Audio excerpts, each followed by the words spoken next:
Welcome back, everybody, to the Spotlight Studio here at the ESGE Days 2025 in Barcelona. It's lunch break here, and we're taking the opportunity to have a lot of people here in the audience and hopefully on the live stream to talk about colorectal cancer screening. And we will make this a local thing here in Barcelona and Catalonia, and we will talk about the local colorectal cancer screening program that has had a lot of impact in the past 25 years here in the region where we are in and around Barcelona. But also from the ESGE side, as you all know, colorectal cancer screening is a topic of great importance. It's a topic of interest, and it's something that we continue to talk about and put our emphasis on, both with regard to awareness for patients and with regard to policymakers across Europe. And with this, I hand it over to Maria Pellisé. Maria, you will lead us through the next 19 minutes. You will introduce our guests here from Barcelona. So please, Maria. So it's my pleasure to be here. As you know, we are very much involved as gastroenterologists in preventing colorectal cancer, very much focused very often in colonoscopy. We know that the screening programs are important, but even if we know that, there is not a screening program everywhere, and we know that the participation in screening programs is not so important, so high as we would like. So what we want to bring together today is to explain how our program has been developed here in Catalonia, because we are just celebrating 25 years, and for that we have the pleasure today to have Toni Castells, who has been the coordinator of the Catalonian screening program, and he has been also the PI of a paper that has just been published this Friday in Lancet, which is a randomized control trial that is called the ColonPrev study, that compares colonoscopy with FIT test strategy for screening. So he can explain to us a little bit on both sides. This will be directed to the academic community, let's say. But on the other side, what we think is very important is to bring patients into the equation and patients associations, but because we need especially to increase the adherence to these programs. And for that, we have today the pleasure to have Pau Berger, who is the scientific coordinator of the most important and big patient association in Spain, which is called the Association Against the Cancer, and that have been having a very important role in promoting the screening program. And we have Xavi, which is one of our patients, one of my patients actually, who has come to give his opinion and his experience around the screening program. So if you want, maybe, Toni, you can start explaining a little bit on the screening program, please.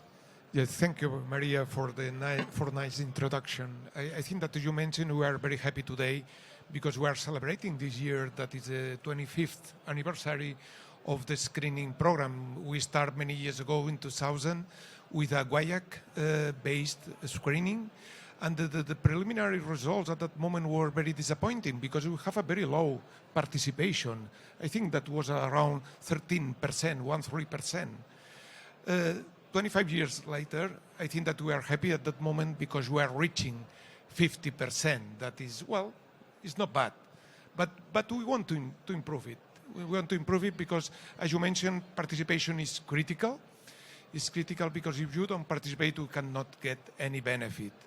And that is the reason that we try to join in our program all the stakeholders, people that are promoting screening. I think that the Spanish Association Against Cancer was critical in 2014 to include screening, colorectal cancer screening in the Spanish national health system.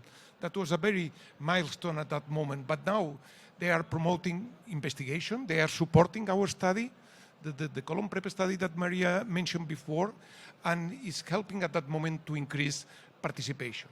I think that, thank you very much, Pau.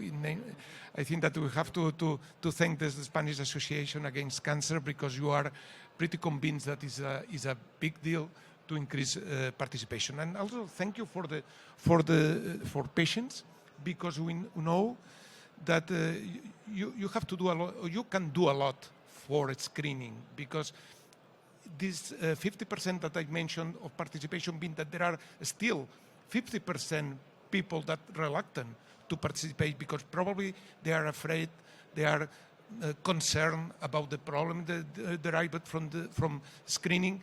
And your testimony, I think, is critical to encourage people to continue participating in the screening. Thank you again for being here. Yes, and thank you, Maria, and thank you, Toni, for the nice words. And also thank you to you for the research. For us as a non-profit organization, research is so important. We have this goal to arrive to 70% of survival in cancer, and we know that research is fundamental to accomplish this. And also it's a pleasure to have Xavi here, because sometimes when we talk about participation, we've been discussing this also with Maria, the men in these 50, 55 years, it's like a goal.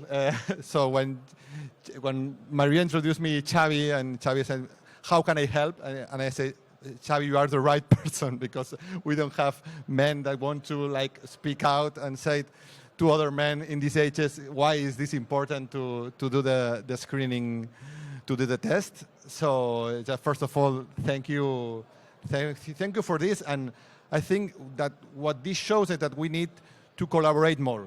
If we want to arrive this 65% of participation that the European recommendation says, we need to do more. We are almost at 50%, but as a non-profit organization, as a patient association, we also are involved in this advocacy, in this commitment to talk with the policymakers, to do more, to spend more budget in terms of awareness campaigns, to motivate more people to participate in this program. If we are above 50%, it's not enough. So we need more. So maybe, Xavi, you can explain us your story, because it was quite a nice story, an interesting story, and how it went, and why is that you are here today? Hello. First of all, to say thank you very much to Maria, because Maria, I can say that she saved my life, literally. I love traveling, and then I've been 40 years traveling around the world, and it was October 2022, I was going to travel to Iraq. And then I received 1 week before the letter for making the screening, and I throw it away. I didn't care about that. And thanks that I received a second letter the day before of my trip, and then finally I did the test the day before of the trip. And then I was in Iraq, and I was already called from the hospital telling me that they have found something wrong.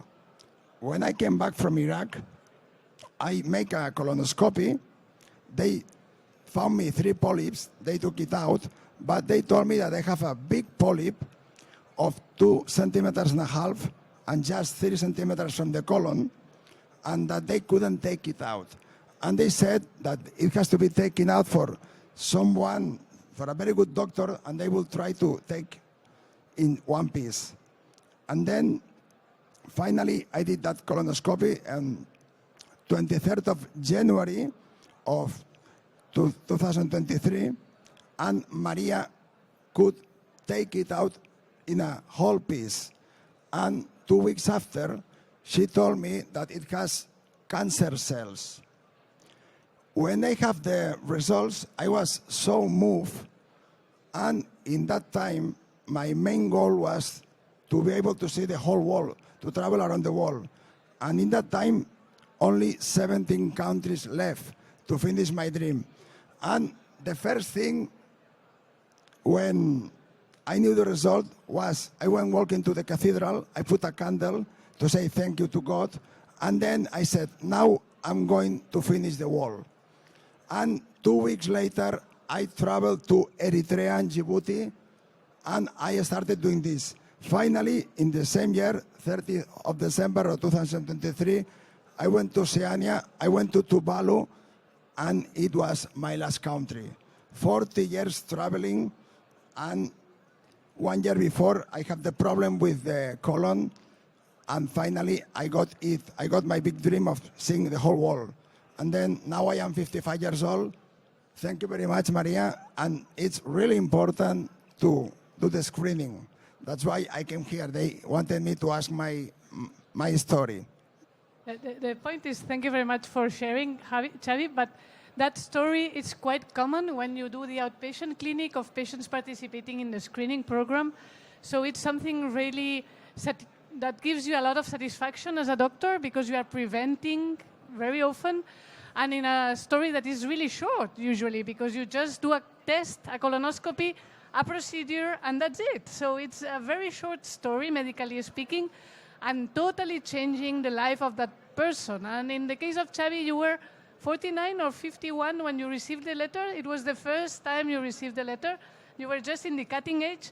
So it's not something that you are expecting, generally speaking, in your life, probably. Why did you throw it away, the first one, Xavi? Because I was so busy preparing the luggage. I have all my room with all the luggage, everything. I said, no, I don't care. And then when I received the second one, it was the day before that I for a trip. Thanks to God that I received the second letter. Otherwise, and by the way, in the same time, I was working as a teacher, and a friend of mine, her dad has died of cancer of colon at the same time, we being 55 in that time.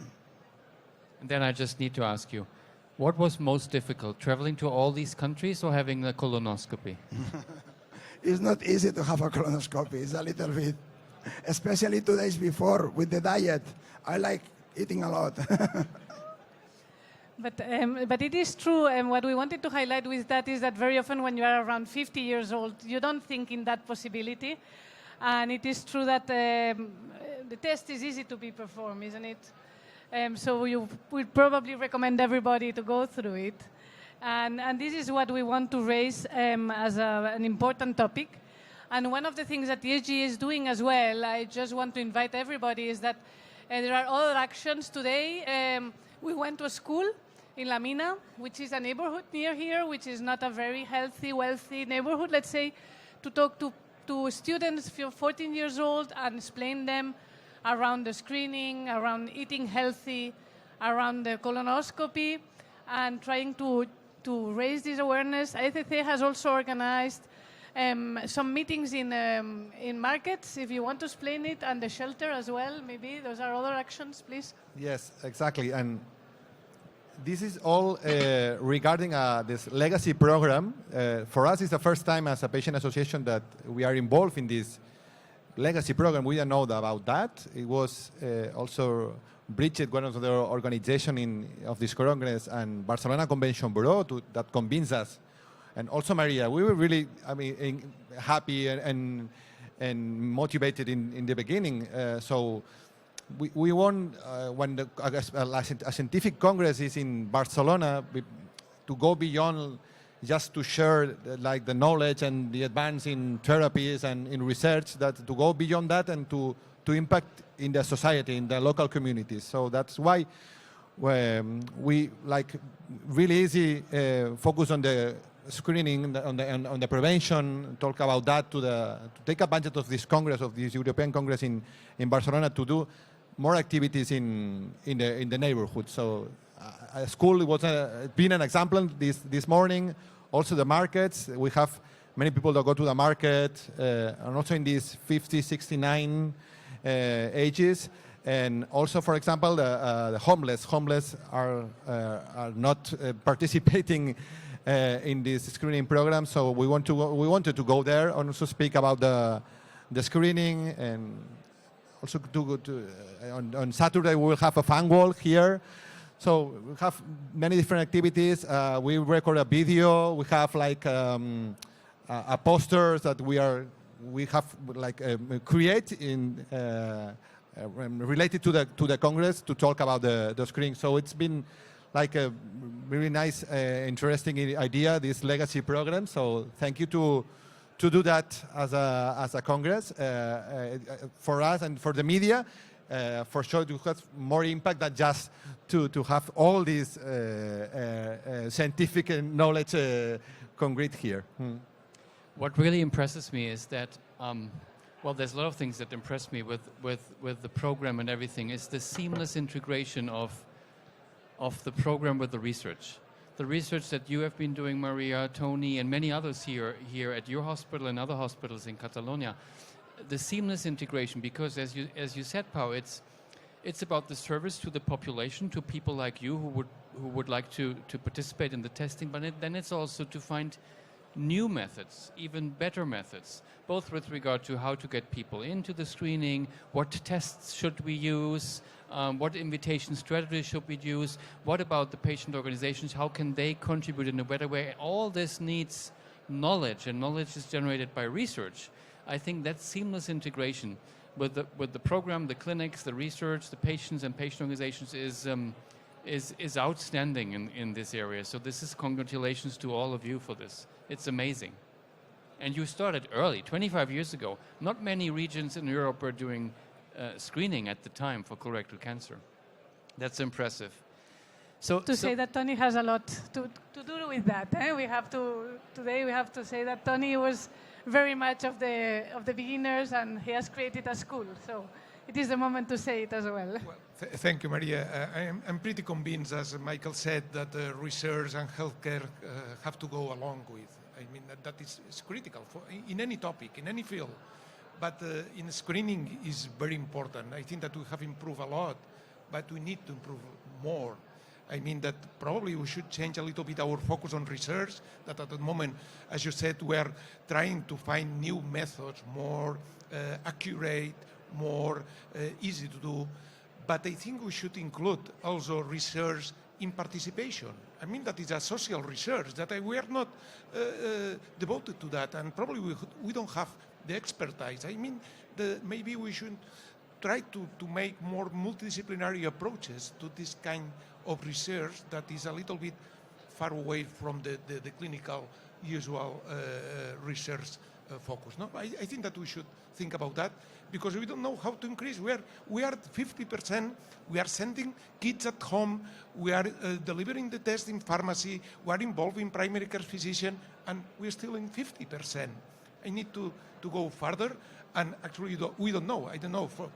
Probably for Xavi, he will suggest to give a bonus for traveling abroad, but I don't know if that is the right strategy to increase participation. It's going to be a little bit expensive, probably. I'm sorry. We need to wrap up. I'm sorry. These were very nice final words from you, Toni, a real leader in not only in screening but in healthcare here in Catalonia. So thank you for that. Thank you for all of you who participated here. I think this was an exciting session. And for those of you here in the room and on the live stream, enjoy your lunch. We'll be back soon with a new session from the Spotlight Studio.